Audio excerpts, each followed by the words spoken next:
প্রথমে বলেছে যে আমরা অনেকগুলি প্রশ্ন করব, জবাব দিবেন, তারপরে আপনি বক্তব্য রাখবেন। তো প্রশ্ন করলো ফ্রি স্টাইল, যে প্রশ্ন করলো জবাব দিতে থাকলাম। এক আরব প্রশ্ন করলেন যে আপনি পৃথিবীর বহু দেশ ঘুরলেন বলে শুনলাম, পৃথিবীতে ইসলামের পূর্ণাঙ্গ রূপ এখন আর কোথাও নাই। কোথাও আছে আধা, কোথাও আছে 12 আনা, কোথাও আছে 10 আনা, কোথাও আছে 4 আনা, কোনো জায়গায় মোটেও নাই। ইসলামের পূর্ণাঙ্গ ইসলাম, কোরআনের পূর্ণাঙ্গ আইন পৃথিবীতে কোথায় সর্বপ্রথম কায়েম হবে বলে আপনি মনে করেন? আমি তার জবাবে কি বলেছি জানেন? আমি জবাব দিলাম, হাজার হাজার লোক সেই হলের মধ্যে ছিলেন।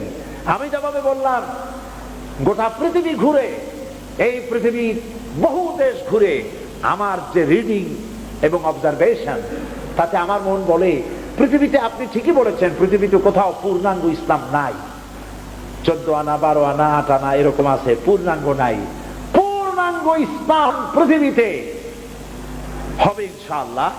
তবে যেখান থেকে শুরু হবে বলে আমার বিশ্বাস, সেটা আমার প্রিয় জন্মভূমি 56,000 বর্গ মাইলের দেশ, আমার প্রিয় জন্মভূমি বাংলাদেশে সর্বপ্রথম কোরআনের রাজ কায়েম হবে ইনশাআল্লাহ।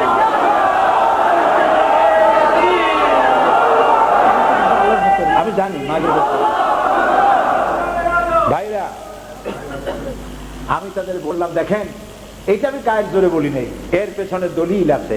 দলিলটা হলো এই, আমার দেশে আজ 12 কোটি মুসলমান। এই 12 কোটি মুসলমান ঘুমোতে যায় এশার আজান শুনে। 2.5 থেকে 3 লক্ষ মসজিদের মিনারা থেকে আজানের আওয়াজ হয়, আশহাদু আল্লা ইলাহা ইল্লাল্লাহ। কে থামাবি? চিৎকার দিয়ে আজানের আওয়াজ বন্ধ করবা? মাগরিব কি ওয়াদিयों में गूंजी अज़ा हमारी, थमता न था किसी से सैल रवा हमारा। প্রাচ্য প্রতীচ্ছে, অন্তরিক্ষে, বাতাসে, ইধারে, পাহাড়ে, পর্বতে, সমুদ্রের ঢেউয়ে রণিত, অনুরণিত, ধ্বনিত, প্রতিধ্বনিত হবে আশহাদু আন্না মুহাম্মাদার রাসূলুল্লাহ। আবু জাহেলের গোষ্ঠীরা চিল্লায়া আযানের আওয়াজ বন্ধ করে দিতে পারবে না। আল্লাহু আকবার। এই 2.5 থেকে 3 লক্ষ মসজিদের মিনারা থেকে এশার আজান শুনে 12 কোটি মানুষ রাতের বেলায় ঘুমোতে যায়। আর বাংলার 12 কোটি মানুষ এই 2.5 থেকে 3 লক্ষ মসজিদের মিনারের আজানের আওয়াজ শুনে তাদের ফজরে ঘুম ভেঙে যায়। আমার মুসলমান বাংলাদেশে লক্ষ লক্ষ মাদ্রাসা মসজিদ বুকে ধারণ করে ধন্য বাংলার মাটি। ধর্ম নিরপেক্ষ মতবাদের জায়গা বাংলাদেশে হবে না, বাংলাদেশে হবে কোরআনের রাজ কায়েম হবে ইনশাআল্লাহ। আমি বললাম, আমার নিজের চোখে দেখা, আমার নিজের চোখে দেখা, আমার বাংলার মানুষ, গরিব মানুষ, পরাটা গোস্ত দিয়া সকালবেলা নাস্তা হয় না। সকালবেলায় পান্তা ভাত, পেঁয়াজ, কাঁচামরিচ, কোন রকম পানি ভাত। মনে আছে না পান্তা ভাতের কথা আপনাদের? না আবার আপনারা কবেন জুনি আমাদের পান্তা ভাত খাওয়াই গেছে। কত যে জ্বালা। সকালবেলায় আমার চাষি পান্তা ভাত খাইয়া, তাও পেট ভরা না, সামান্য পান্তা ভাত খাইয়া কোমরে একটা গামছা বাঁধে, যেহেতু পেটে ক্ষুধা, পেট ভরে নাই। এরপরে গরু নিয়া, হাল নিয়া, লাঙ্গল দিয়ে মাঠে চাষ করতে যায়। আমার চোখে দেখা।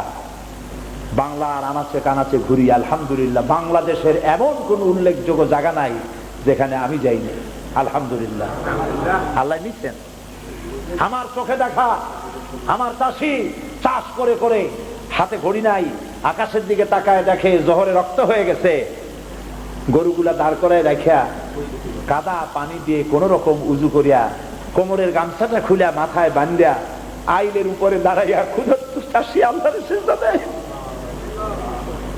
এই আমার বাংলাদেশ। চাষি, শ্রমিক, কৃষক, মেহনতি মানুষ, বাংলার এই অভুক্ত মানুষগুলি আল্লাহর সিজদা দেয়, নামাজ পড়ে। আমার বাংলাদেশেই ইসলামের জন্য এ পর্যন্ত 111 জন ইসলামী ছাত্র শিবিরের নেতা কর্মী শাহাদাতের নজরানা আল্লাহর দরবারে পেশ করে দিয়েছে। বাংলাদেশেই কোরআনের রাজ কায়েম হবে ইনশাআল্লাহ। যারা বিরোধিতা করছো, 5 পাতা 6 পাতার পত্রিকা একটা বাইর করিয়া সমান ইসলামের গায়ে দিতেছো, তোমাদের নাকের ডগার উপরে কালেমার পতাকা পথ পথ করে উঠবে ইনশাআল্লাহ।